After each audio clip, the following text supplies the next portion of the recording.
அனைவருக்கும் வணக்கம். நான் ஆண்டாள் ஆழ்வார் சுவாமி.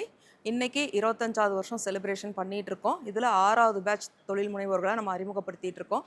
அந்த வகையில் இன்னைக்கு நம்ம இப்போ யாரை அறிமுகப்படுத்துகிறோம்னா சுமித்ராவை அறிமுகப்படுத்துகிறோம்.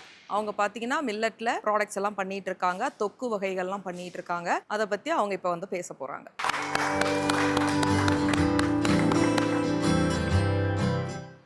எல்லாருக்கும் வணக்கம்.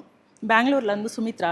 நான் வந்து வீட்டிலேருந்து தொக்கு ஐட்டம், அப்புறம் மசாலா ஐட்டம், மில்லட் ஐட்டம், மாவு ஐட்டம்லாம் பண்ணிகிட்ருக்கேன். பெங்களூரில் எல்லாம் வேலைக்கு போகிறவங்க எல்லாருமே கடையில் தான் வாங்குகிறாங்க. அதனோட யோசனைப்படி நான் என்ன பண்ணலாம் அப்படின்னு யோசனை பண்ணிகிட்டு இருந்தேன்.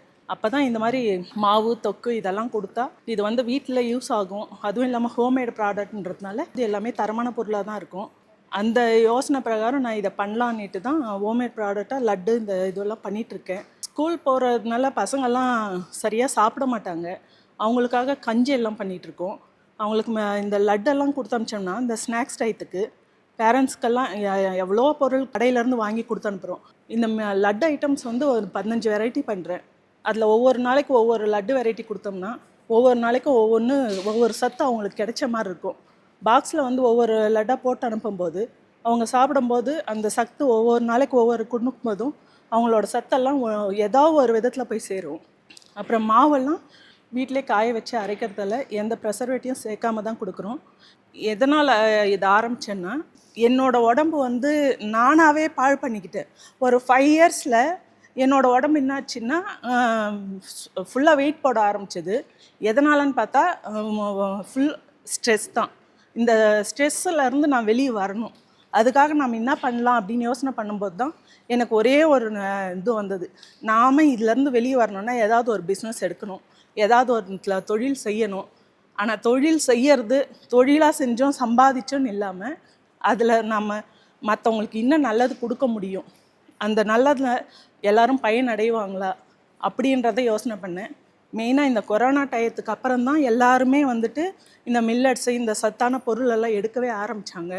நானும் அப்பத்துலேருந்து வீட்டில் எல்லாமே மாற்றிட்டேன். என் பசங்க இட்லி சாப்பிடும்போது உனக்கு வெள்ளை இட்லின்னா என்னன்னு மறந்துடுச்சா அப்படின்னு கேட்டாங்க.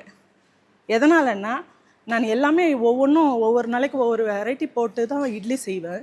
அதில் இட்லி தோசைன்னா உனக்கு வெள்ளை தோசை வெள்ளை இட்லி மறந்துடுச்சா அப்படின்றத கேட்டாங்க. அதுலேருந்து யோசனை பண்ணது தான் நான் இப்போது இட்லி தோசை ப்ரீமிக்ஸாகவும் கொடுக்க ஆரம்பிச்சிருக்கேன். இதெல்லாம் சொல்லப்போனால் இந்த ஸ்ட்ரெஸ்லேருந்து வெளியே வரத்துக்கு முக்கியமான காரணமாக இருந்தது என்னோட 2 பசங்க.